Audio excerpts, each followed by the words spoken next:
بسم الله الرحمن الرحيم.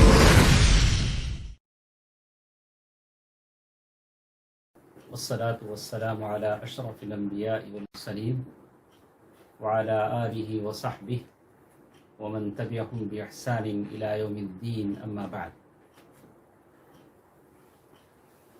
محترم حضرات و خواتین، اللہ تبارک و تعالیٰ کا فضل و کرم ہے کہ حدیث کی اس مجلس میں ہم شریک ہیں۔ اللہ تبارک و تعالیٰ صحیح علم سیکھنے اور عمل کرنے کی مجھے اور آپ کو توفیق عنایت فرمائیں۔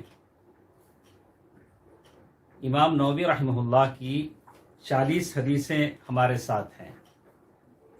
امام نووی رحمہ اللہ کی یہ 40 حدیثوں کی مجلس ہے جو ہم سن رہے ہیں۔ اس میں آج ہمارے ساتھ 7ویں حدیث انشاءاللہ ہم پڑھیں گے، اور یہ حدیث سب سے پہلے ہم عربی متن پڑھتے ہیں، پھر اس کے بعد انشاءاللہ اس کا ترجمہ اور شیخ ابن عثیمین رحمہ اللہ نے اس کی کیا تفسیر بیان کی ہے، اس کی مطلب اس حدیث کی کیا وضاحت اور اس کی شرح کیسے بیان کی، انشاءاللہ اسے ہم پڑھیں گے۔ سب سے پہلے حدیث ہمارے ساتھ ہے، حدیث نمبر 7، عن ابی رقیۃ تمیم بن اوس الداری رضی اللہ عنہ ان النبی صلی اللہ علیہ وسلم قال الدین النصیحہ قلنا لمن یا رسول اللہ قال للہ ولکتابہ ولرسولہ ولأئمة المسلمین وعامتہم۔ ابو رقیہ تمیم بن اوس داری رضی اللہ عنہ بیان کرتے ہیں کہ نبی کریم صلی اللہ علیہ وسلم نے فرمایا، الدین والنصیحہ، دین خیر خواہی کا نام ہے۔ ہم نے پوچھا، اے اللہ کے رسول صلی اللہ علیہ وسلم، کس کی خیر خواہی کا؟ کس کی خیر خواہی کا؟ آپ صلی اللہ علیہ وسلم نے فرمایا کہ اللہ کی خیر خواہی، اس کی کتاب کی خیر خواہی، اس کے رسول کی خیر خواہی، مسلمانوں کے حاکموں کی خیر خواہی اور مسلمانوں کے عوام کی خیر خواہی۔ اس حدیث کو امام مسلم نے روایت کیا ہے۔ حدیث کے راوی ہیں تمیم بن اوس الداری۔ 9 سن ہجری میں یہ مسلمان ہوئے، قبیلہ اوس کے تھے، اور یہ 9 سن ہجری میں اللہ کے نبی صلی اللہ علیہ وسلم کے پاس مدینہ منورہ آئے، اور ابو رقیہ ان کی کنیت ہے۔ کنیت ویسے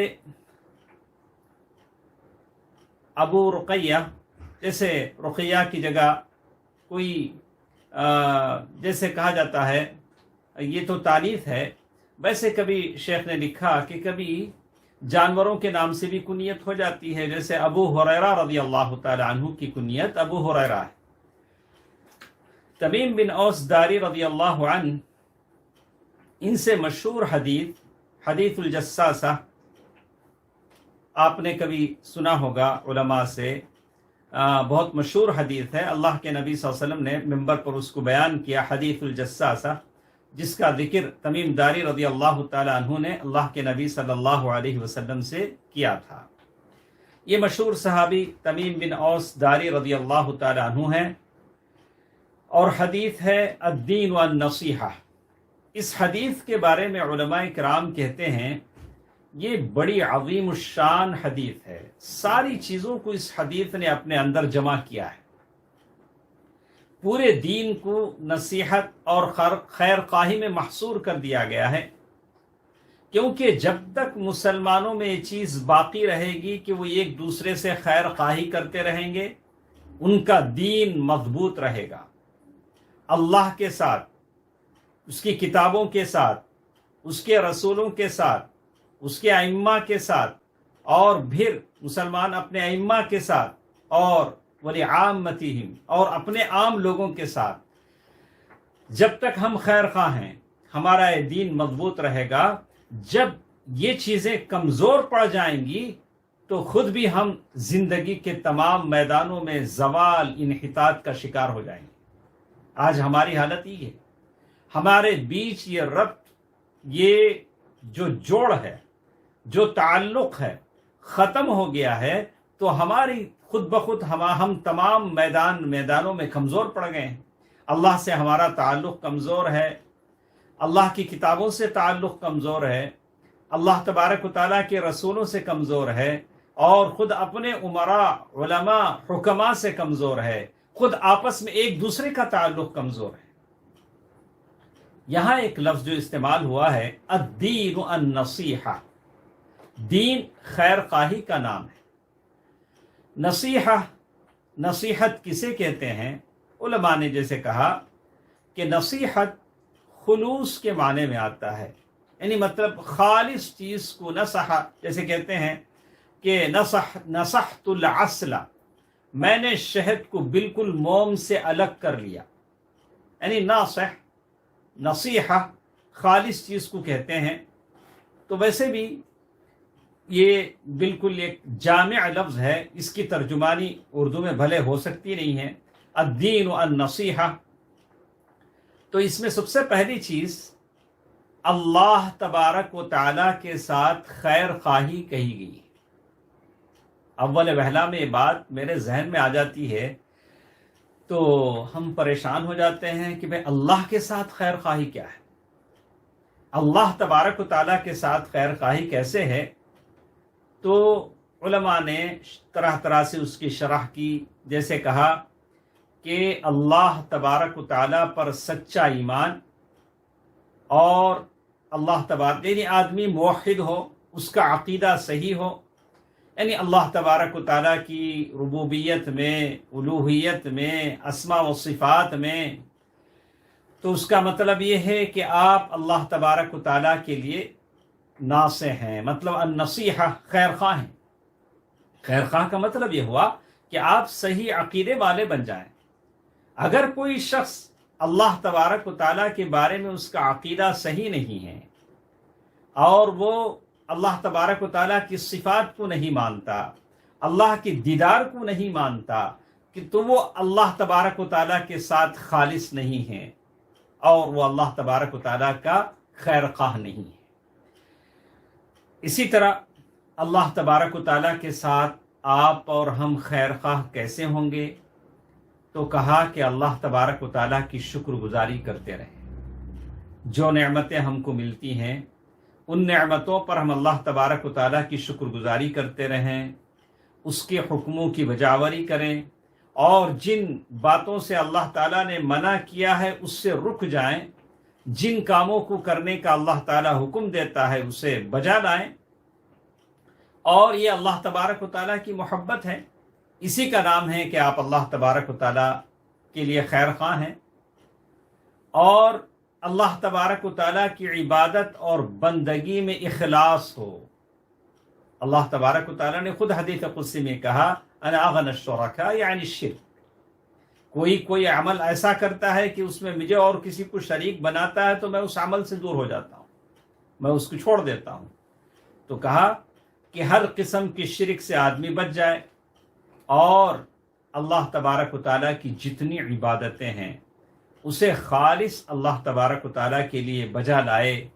جیسے توکل ہے، رجا ہے، فریاد رسی ہے، خوف ہے، امید ہے، نذر ہے، قسم ہے، یہ سب کے سب اللہ تبارک و تعالیٰ کے لیے ہونی چاہیے. اسی طرح اللہ تبارک و تعالیٰ کے لیے آپ خیر خواہ ہیں. اس کا کیا مطلب ہے؟ لوگوں کو اللہ کی طرف بلائیں. یہ سب سے بڑی خدمت آپ کی اور میری ہے کہ ہم لوگوں کو اللہ کی طرف بلائیں. خاص کر اس زمانے میں جب لوگوں کو اپنی پگڑی کی طرف بلاتے ہیں، اپنی دنیا بنانے کے لیے بلاتے ہیں، اپنی شخصیت چمکانے کے لیے بلاتے ہیں. آپ اور ہم لوگوں کو اللہ کی طرف بلائیں، اللہ کے سامنے سر جھکانے والا بنائیں. اور یہ سب سے بڑی چیز ہے. اور ساتھ ساتھ اللہ کی راہ میں جو مشکلات آتی ہیں اسے آپ برداشت کریں. آپ اللہ تعالیٰ کے لیے خیر خواہ ہیں.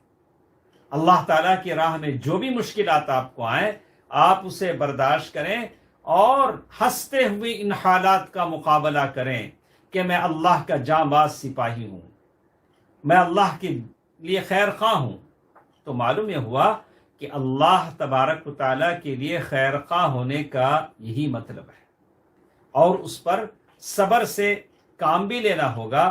جو تکلیفیں جو مصیبتیں آپ کو اس معاملے میں آتی ہیں اس سلسلے میں آپ کو ان مصیبتوں پر صبر کرنا ہوگا اور ان پریشانیوں کا بڑی اس کے ساتھ مقابلہ کرنا ہوگا. اسی طرح انشاءاللہ اور کچھ باتیں اس کی شرح میں ہم سنیں گے.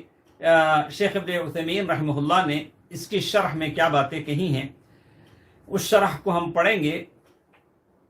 جیسے شیخ کہتے ہیں اس حدیث میں ایک بات بتائی گئی ہے، الدین النصیحہ. اللہ اکبر. جو اہل علم ہوتے ہیں ان کی باتیں ہی الگ ہوتی ہیں.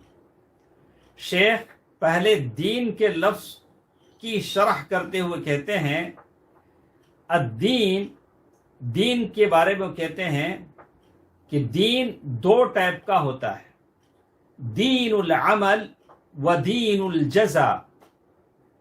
ایک دین جزا ہوتا ہے جس دن بدلہ ملے گا، اور اس کی دلیل کے طور پر انہوں نے پیش کیا مالک یوم الدین، یوم دین کا مالک وہ ہے جزا کے دن کا مالک. یہاں دین جزا کے معنی میں. اور ایک دین ہوتا ہے جو عمل کا ہوتا ہے، وَرَضِيتُ لَكُمُ الْإِسْلَامَ دِينًا. یہ آیت کہتی ہے، جیسے کہا کہ سورۃ المائدہ آیت نمبر 3، یہاں دین العمل ہے. تو دین دو معنوں میں استعمال ہے، ایک بدلے کے معنی میں مالک یوم الدین، اور یہاں ہے وَرَضِيتُ لَكُمُ الْإِسْلَامَ دِينًا، یہاں دین یہ عمل کے معنی میں. اور النصیحہ، اور یہاں جو الدین و النصیحہ میں جو دین استعمال ہوا ہے وہ دین العمل ہے، عمل ہے. اور نصیحت کے معنی ہم نے آپ کو بتایا تھا اخلاص الشیء، یعنی خالص چیز، اس کو دین کہا گیا. تو اللہ کے نبی صلی اللہ علیہ وسلم کی عادت مبارکہ تھی. اللہ کے نبی صلی اللہ علیہ وسلم چیز کو پہلے مبہم کر دیتے تھے، پہلے مبہم کر دیتے تھے تاکہ لوگ اس کے بارے میں استفسار کریں، سوال کریں. تو اللہ کے نبی صلی اللہ علیہ وسلم نے مبہم انداز میں کہا الدین النصیحہ، دین خیر خواہی کا نام ہے، نصیحت ہے. صحابہ کرام کو جستجو ہوئی، استفسار کیا، بولا کہ اللہ کے رسول صلی اللہ علیہ وسلم سے انہوں نے پوچھا، اور یہ صحابہ کرام کی تڑپ تھی، وہ جاننا چاہتے تھے کہ یہ کیا ہے. تو اس طرح سوال کرنے سے ہوتا یہ ہے کہ آدمی کے اندر ایک تڑپ ہو جاتی ہے جاننے کی. جبریل امین اللہ کے نبی صلی اللہ علیہ وسلم کے پاس آئے. کیوں آئے؟ ھذا جبریل اتاکم یعلمکم دینکم، یہ جبریل ہیں، تمہیں اپنا دین سکھانے آئے ہیں. تو جبریل کو سیدھے سیدھے ساری باتیں بتا دینی تھی، تو اسی لیے وہ آئے تھے. لیکن جبریل علیہ السلام نے آ کر سوال کیا. سوال و جواب کی شکل میں جو بات ہوتی ہے اس سے سامنے والے کو بات سمجھ میں آتی ہے. اللہ کے نبی صلی اللہ علیہ وسلم نے یہی بات چھوڑا. بعض روایتوں میں آتا ہے اللہ کے نبی صلی اللہ علیہ وسلم نے یہ بات تین مرتبہ کہا. اللہ کے نبی صلی اللہ علیہ وسلم نے فرمایا الدین النصیحہ، الدین النصیحہ، الدین النصیحہ، تین مرتبہ کہا. صحابہ کرام نے بھی جواب میں کہا لمن یا رسول اللہ، اے اللہ کے رسول صلی اللہ علیہ وسلم، کس کے لیے؟ دین خیر خواہی ہے، خیر خواہی چاہنے کا نام ہے، لیکن کس کے لیے؟ لمن یا رسول اللہ. اللہ کے نبی صلی اللہ علیہ وسلم نے فرمایا پہلی مرتبہ کہا للہ، اللہ کے لیے. تو اللہ کے لیے کیسے ہوتا ہے میں نے کچھ مجمل انداز میں آپ کو بتایا تھا کہ اللہ کے لیے خیر خواہی چاہنے کا نام کیا ہے؟ ولی کتاب، اور پھر کہا اللہ کی کتاب کے لیے، ولی رسول، اللہ کے رسول کے لیے، ولی ائمۃ المسلمین، اور عام مسلمانوں کے لیے، وعامتہم، اور مسلمانوں کے ائمہ کے لیے، اور پھر عام مسلمانوں کے لیے۔ تو شیخ ابن عثیمین رحمہ اللہ فرماتے ہیں النصیحہ تتضمن امرین، یہاں جو اللہ کے نبی صلی اللہ علیہ وسلم نے خیر خواہی کا جو لفظ استعمال کیا ہے وہ دو باتوں کو شامل ہے۔ دو باتیں، آپ جتنے لوگ میرے ساتھ ہیں اس کو اچھی طرح سن لیں۔ یہ علم ہے جو اللہ تبارک و تعالی مجھے اور آپ کو دیتا ہے۔ النصیحہ، اللہ کے لیے خیر خواہی کیا ہے؟ تو کہا اخلاص العبادت لہ، اللہ کے لیے عبادت کو خالص کرے، شرک کی آلودگیوں سے، گندگیوں سے بچائے رکھے۔ دوسری چیز الشہادۃ لہ بالوحدانیہ، اللہ تبارک و تعالیٰ کے لیے اس کی ربوبیت میں، اس کی الوہیت میں، اس کے اسماء و صفات میں اسے یکتا مانے اور جانے، بولے کہ اللہ تعالیٰ اکیلا ہے، رب بھی اکیلا ہے، وہ اللہ تبارک و تعالیٰ الوہیت میں اکیلا ہے، اس کے اسماء و صفات میں اکیلا ہے، اس میں کوئی تعطیل اور کسی طرح کی نفی ہم نہیں کریں گے، اور کسی طرح کی اس کے اسماء و صفات میں کوئی گڑبڑ نہیں کریں گے، اس کو ویسے ہی مانیں گے جیسے اللہ اور اس کے رسول نے ہمیں بتلایا ہے۔ یہ دو چیزیں اس میں شامل ہیں۔ چلیے اس کے بعد ہم سنتے ہیں شیخ نے اللہ تبارک و تعالی کہا کہ جزائے خیر دے، کیسے بیان کیا؟ کہا والنصیحہ، یہ تو اللہ کے لیے، اللہ تبارک و تعالیٰ کے لیے نصیحت ہے۔ دو باتوں پر کہا، مختصر انداز میں شیخ نے کہہ دیا، ایک آپ اپنی عبادت میں خالص ہوں اللہ تبارک و تعالیٰ کے ساتھ، اور پھر اللہ تبارک و تعالیٰ کی ربوبیت میں، اس کی الوہیت میں، اس کے صفات میں اسے یکتا مانے، تنہا مانے۔ اور اس کے بعد یہ کہا کہ دوسری چیز جو اللہ کے نبی صلی اللہ علیہ وسلم نے فرمایا، وَالنَّصِيحَةُ لِكِتَابِهِ، اللہ تبارک و تعالیٰ کی کتابوں کے لیے آپ خیر خواہی چاہیں۔ یہ کیسے؟ اللہ تبارک و تعالیٰ کے لیے کتابوں کے لیے آپ خیر خواہی کیا چاہتے ہیں؟ سب سے پہلے میں آپ کو، میں شروع میں نہیں بتانا چاہتا تھا، کہا الدین والنصیحہ، دین سارے کا سارا خیر خواہی ہے، ایک دوسرے کے لیے اچھائی چاہنے کا نام ہے۔ لوگ خامخواہ دین کو بدنام کرتے ہیں، دین تو اچھائی چاہتا ہے، دین سارے کا سارا اچھائیوں کا مجموعہ ہے۔ جیسے اللہ کے نبی صلی اللہ علیہ وسلم نے فرمایا الدعاء والعبادہ، دعا سارے کی ساری عبادت ہے۔ الحج عرفہ، حج تو اصل عرفہ کا نام ہے، تو بل یہاں وہی بات کہی، الدین والنصیحہ، دین تو خیر خواہی چاہنے کا نام ہے۔ تو سب سے پہلے اللہ کے بارے میں ہم نے سنا، اللہ کے نبی صلی اللہ علیہ وسلم فرمایا کہ خیر خواہی اللہ کے لیے کیا ہوتی ہے؟ اللہ کے لیے ہوتی ہے کہ اس کی عبادت میں آپ خالص ہوں، اس کی ربوبیت میں، الوہیت میں، اسماء و صفات میں اسے یکتا مانیں۔ اور پھر یہاں دوسری چیز میں کہا اللہ کی کتابوں کے لیے خیر خواہی کا کیا معنی ہے؟ تو کہا کہ آپ اللہ تبارک و تعالیٰ کی کتابوں میں، اس کی کتابوں میں تحریف سے اس کی حفاظت کریں، یعنی کوئی ایسا نہ ہو کہ اللہ کی کتابوں میں گڑبڑ کر دے، اس کی آیتوں کو بدل دے، اس کی غلط تفسیر بیان کر دے۔ اللہ اللہ ایسے ہی ہوا، کئی لوگ آئے مفسرین کے نام پر، نئے لوگ جو علماء نہیں تھے اور علماء بن گئے، انہوں نے تفسیریں کی اور کہیں عجیب وحدت الوجود کا نظریہ پیش کیا، کہیں اللہ تبارک و تعالیٰ کے ہاتھ کو کہا کہ نہیں، اس سے طاقت مراد ہے، یعنی اللہ تبارک و تعالیٰ کے اسماء و صفات میں تعطیل، تحریف سے کام لیا۔ علماء نے اس کا جواب دیا، توحید پرست علماء نے کہا کہ تمہارا یہ ترجمہ غلط ہے، تمہاری آیتوں کی تفسیر غلط ہے، تم نے اپنے مذہب اپنے فکر کو یہاں لاگو کیا ہے، اس کے مطابق یہ تفسیریں کی۔ بڑے بڑے لوگوں نے ایسا کیا۔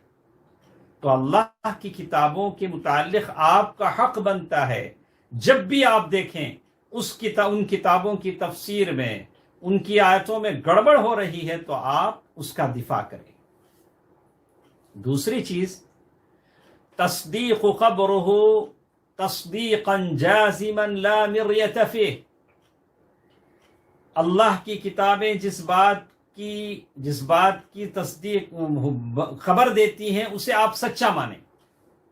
قرآن میں جو بھی آیت ہے آپ اسے صحیح مانیں، کیونکہ یہ آپ کی اور میری بات نہیں، کسی اور کی بات نہیں، اللہ کی کتاب کی بات ہے۔ اور اللہ تبارک و تعالیٰ جب بھی کہتے ہیں تو اللہ تبارک و تعالیٰ بالکل صحیح کہتے ہیں، اس پر آپ کا مجھے ایمان ہونا چاہیے۔ تو جو بھی قرآن کہتا ہے اس کی آپ تصدیق کریں۔ آپ یہ نہیں کہیں کہ میری سمجھ میں نہیں آتا، آپ کی سمجھ اتنی بڑی ہے کہاں کہ آپ اسے سمجھیں، کوشش کیجیے۔ لیکن اللہ تو کہتا ہے وَلَقَدْ يَسَّرْنَا الْقُرْآنَ لِلذِّكْرِ فَهَلْ مِن مُدَّكِرٍ۔ اگر سمجھ اچھی ہو، اپنی فطرت پر ہو تو قرآن اس کے لیے آسان ہے۔ لیکن اگر آدمی اڑ جائے کہ مجھے میری مرضی پر، اپنی نفس کی خواہش پر چلنا ہے، تو وہ قرآن کو بھی بدل دیتا ہے، آیتوں کو بدل دیتا ہے۔ تو اسی لیے کہا کہ قرآن کی جو آیتیں ہیں وہ جس بات کی خبر دیتی ہیں اسے آپ تصدیق کریں، مانیں۔ تو کہتے ہیں کہ اگر کوئی شخص قرآن کی آیت کو جھٹلاتا ہے، مانتا نہیں ہے، تو وہ خیر خواہ نہیں ہے، اللہ کی کتابوں کا خیر خواہ نہیں۔ اگر کسی کو قرآن کی آیتوں میں، اللہ تعالیٰ کی کتابوں میں کوئی شک ہے تو وہ کتابوں کا خیر خواہ نہیں ہے، ہرگز نہیں۔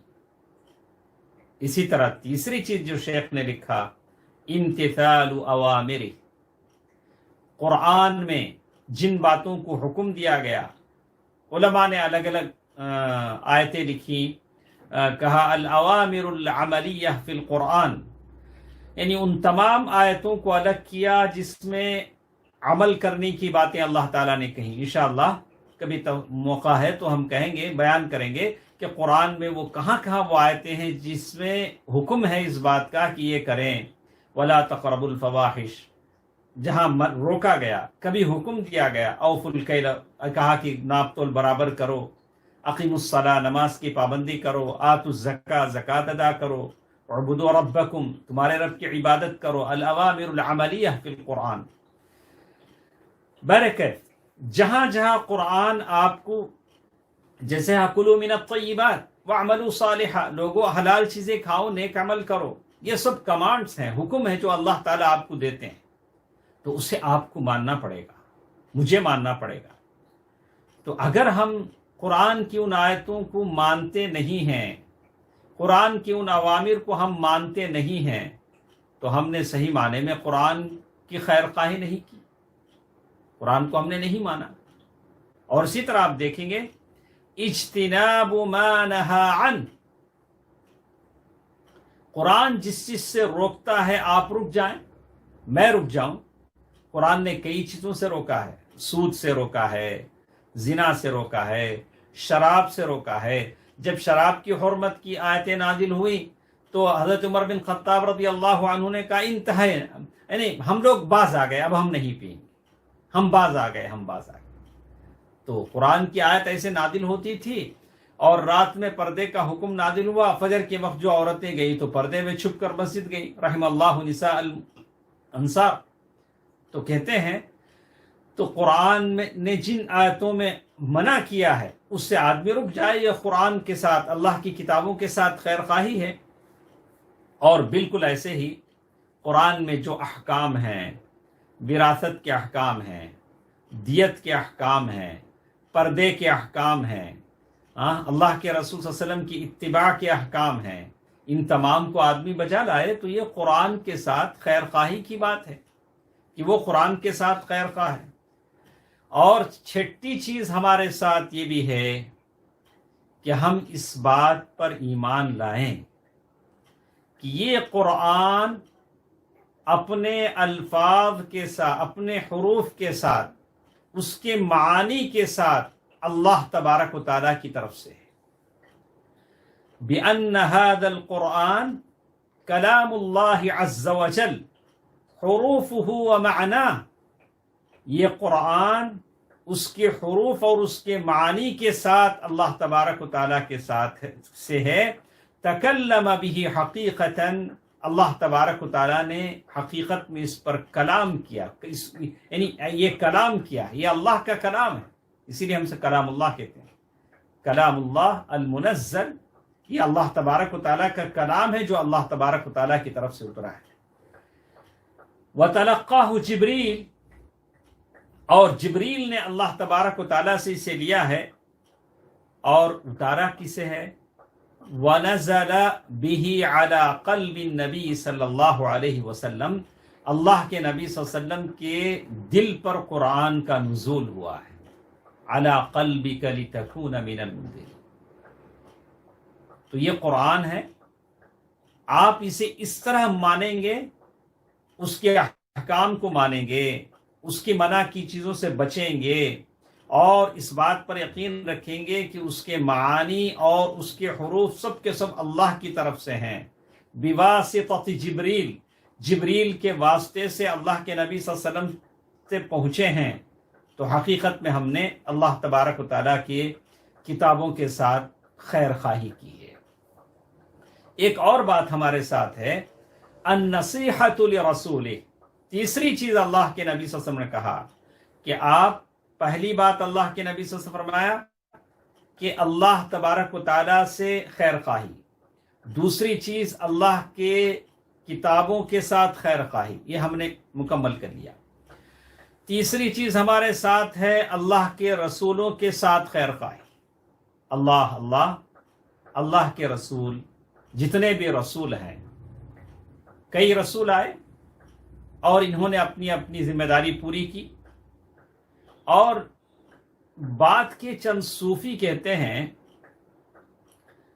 جب ہمارا ایمان اتنا بڑھ جاتا ہے کہ اب ہم کو رسولوں کی ضرورت نہیں رہتی، اب ہمارا تعلق براہ راست اللہ سے بن جاتا ہے، یعنی ڈائریکٹ ہم اللہ کے ساتھ ہو جاتے ہیں، اب پھر ہم کو رسولوں کی، ان کی لائی ہوئی شریعت کی ضرورت نہیں رہتی۔ یہ مذاق ہے، کھلواڑ ہے اللہ تبارک و تعالیٰ کے دین کے ساتھ۔ اللہ تبارک و تعالیٰ نے رسولوں کو بھیجا، کیوں بھیجا؟ ان کے ساتھ خیر خواہی کیا ہے؟ خیر خواہی یہ ہے کہ تجرید المتابعۃ لہ، آپ رسولوں کی تابع داری کریں، ان کے نقش قدم پر چلیں۔ اللہ اور اللہ تبارک و تعالیٰ نے کہا لَقَدْ كَانَ لَكُمْ فِي رَسُولِ اللَّهِ أُسْوَةٌ حَسَنَةٌ لِمَنْ كَانَ يَرْجُو اللَّهَ وَالْيَوْمَ الْآخِرَ وَذَكَرَ اللَّهَ كَثِيرًا، سورۃ الاحزاب آیت نمبر 20 پر 1۔ اس آیت میں اللہ تبارک و تعالیٰ نے پوری طرح سے کہا کہ رسول اللہ تمہارے لیے بہترین نمونہ ہے۔ تو آدمی اللہ کے رسول صلی اللہ علیہ وسلم کی تابع داری کرے۔ کتنے لوگ ہیں اپنے لوگوں کی، اپنے فرسودہ بنائے ہوئے لوگوں کی تابع داری کرتے ہیں، ان کے نقش قدم پر چلتے ہیں، ان کی دی ہوئی ٹوپی پہنتے ہیں، ان کی دی ہوئی انگوٹھی پہنتے ہیں، اور اللہ کے رسول صلی اللہ علیہ وسلم کی شریعت کے مطابق بولتے ہیں تو ان کی مانیے، لیکن وہ اللہ کے رسول صلی اللہ علیہ وسلم کی احادیث کو مرجوح قرار دیتے ہیں، تو پھر کیسے ایسے لوگوں کو ہم اپنا فرما روا اکابرین بنا سکتے ہیں؟ اللہ کے رسول صلی اللہ علیہ وسلم کا مقام اللہ تبارک و تعالیٰ نے یہ دیا کہ تم اللہ کے رسول کی اطاعت کرو، اللہ کی اطاعت کرو، پھر اللہ کے رسول صلی اللہ علیہ وسلم کی فرمانبرداری کرو، ان کے نقش قدم پر چلو۔ تو اسی لیے کہتے ہیں کہ ان تؤمن بكل ما اخبر به من الاخبار الماضیہ والحاضرہ والمستقبلہ، اور بالکل ایسے کہ اللہ کے رسول صلی اللہ علیہ وسلم جن باتوں کے بارے میں خبر دیں اس پر تمہارا ایمان ہو، چاہے گزری ہوئی باتیں ہیں، چاہے اس وقت کی موجودہ باتیں ہیں یا آنے والی باتیں ہیں، اللہ کے نبی صلی اللہ علیہ وسلم نے جو باتیں بتائی تھی اسے ماننا پڑے گا۔ اللہ کے نبی صلی اللہ علیہ وسلم نے کبھی بنی اسرائیل کے بارے میں بتایا کہ بنی اسرائیل میں ایک آدمی ایسا تھا ویسا تھا، اور کبھی اللہ کے نبی صلی اللہ علیہ وسلم نے اس وقت کی موجودہ باتیں بتائی، جو ہوتا تھا وہ زمانے میں اللہ کے نبی صلی اللہ علیہ وسلم نے بتلائی، اور پھر اللہ کے نبی صلی اللہ علیہ وسلم نے مستقبل کی بھی باتیں بتائیں، ایک ایسا زمانہ آئے گا کہ تم ایک دوسرے کی گردنیں مارنے لگو گے، ساری باتوں کو ماننا پڑے گا۔ اب اگر آج کے زمانے میں اگر کوئی کہتا ہے کہ ہمارے عقل میں یہ باتیں نہیں آتی ہیں، دجال کی باتیں نہیں آتی ہیں اور یہ جادو کی باتیں نہیں آتی ہیں، تو اس کو چاہیے کہ وہ اپنے عقل کا علاج کرا لے۔ اب ہم کیا کہیں؟ صحابہ نے تو مانا، صحابہ کرام میں سے کسی نے ایسا سوال نہیں کیا کہ ایسا کیسا ہو سکتا ہے، ایسا کیسے ہوگا۔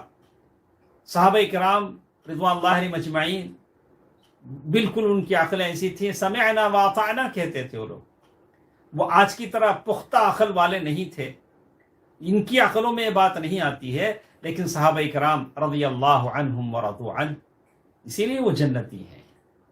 تو آدمی کو تسلیم کا مزاج بنانا چاہیے، اذعان، یعنی میں مانتا ہوں، اللہ کے نبی نے کہہ دیا تو مجھے ماننا ہے۔ آدمی نے کہ ایسا کیسا ہو سکتا ہے، یہ عقل میں نہیں آتی ہے، اب نہیں آتی ہے تو ہم کیا کریں؟ ایسے لوگوں کو دوبارہ اپنے ایمان کی فکر کرنی چاہیے۔ اور کہا کہا کہ اللہ کے رسول صلی اللہ علیہ وسلم نے جن باتوں کا حکم دیا اسے آدمی تابعداری کے ساتھ بجا لائے، اللہ کے نبی صلی اللہ علیہ وسلم نے جن باتوں سے منع کیا اس سے آدمی رک جائے۔ اور ایک چیز، اللہ کے نبی صلی اللہ علیہ وسلم نے جو شریعت لائی ہے اس شریعت کی حفاظت کرے۔ اللہ کے نبی صلی اللہ علیہ وسلم کی شریعت، آج لوگ شریعت بھول رہے ہوں، شریعت سے جاہل ہو رہے ہوں، تو میرا اور آپ فرض بنتا ہے کہ ہم لوگوں کو سمجھائیں، وضو کرنے کا طریقہ بتلائیں، نماز پڑھنے کا طریقہ بتلائیں، اچھا عقیدہ سکھائیں، تاکہ نبی صلی اللہ علیہ وسلم کی شریعت زندہ رہے اور لوگ شریعت پر چلتے رہیں، اور اس شریعت میں اگر کوئی غلط چیزیں مل جاتی ہیں تو ہم اس کا دفاع کریں، کہاں کہ یہ غلط ہے یہ صحیح ہے۔ اور کچھ باتیں ہمارے ساتھ ہیں انشاءاللہ کل کے درس میں ہمارے ساتھ ہوں گی۔ تو آج کی اس درس میں اس حدیث کی روشنی میں ہم نے سنا کہ اللہ کے نبی صلی اللہ علیہ وسلم نے فرمایا تھا الدین النصیحہ، دین خیر خواہی کا نام ہے۔ صحابہ کرام نے کہا لمن یا رسول اللہ، اے اللہ کے رسول صلی اللہ علیہ وسلم کس کے لیے خیر خواہی ہے؟ تو اللہ کے نبی صلی اللہ علیہ وسلم نے فرمایا للہ، اللہ کے لیے، ولی کتابہ، اور اس کی کتابوں کے لیے، ولی رسولہ، اور اس کے رسولوں کے لیے۔ تو اس سلسلے میں کہا کہ کچھ باتیں ہمارے ساتھ آج کے اس درس میں ہو گئیں کہ اللہ کے رسول کے لیے کیا، کیسے ہم خیر خواہی ہو، اور پھر اللہ کی کتابوں کے لیے خیر خواہی کا کیا مطلب ہے، اللہ تبارک و تعالیٰ کے لیے خیر خواہی کا کیا مطلب ہے۔ تو سیدھی سیدھی بات کہا اخلاص العبادت لہ، اللہ تعالیٰ کی عبادت میں آپ اور میں مخلص رہیں، اور اس کی ربوبیت، الوہیت اور اسماء و صفات میں اسے یکتا مانے، اور بالکل اسی مختصر چیز ہے۔ اور کچھ باتیں انشاءاللہ اس حدیث کے فوائد سے متعلق، اور ایک اہم چیز انشاءاللہ کل کے درس میں ہمارے ساتھ رہے گی کہ اللہ کے نبی صلی اللہ علیہ وسلم فرمایا کہ ولی کہ ان کی عمراء کے لیے کیسے خیر خواہی ہوگی۔ اس میں دونوں آتے ہیں، عمراء اور حکام بھی ہیں، علماء بھی ہیں۔ علماء کے ساتھ آپ کی خیر خواہی کیا ہوگی، اس پر ماشاءاللہ بڑی اچھی بحث شیخ ابن عثیمین رحمہ اللہ نے کی ہے۔ کل کے درس میں ہم اس کو پڑھیں گے کہ علماء کے ساتھ آپ کا اور میرا رویہ کیسا ہونا چاہیے۔ اللہ تبارک و تعالی مجھے اور آپ کو حدیث پڑھنے اور اس کے مطابق عمل کرنے کی توفیق دے۔ اللہ تبارک و تعالی صحیح عقیدہ مجھے اور آپ کو عطا فرمائے، آمین۔ السلام علیکم ورحمۃ اللہ وبرکاتہ۔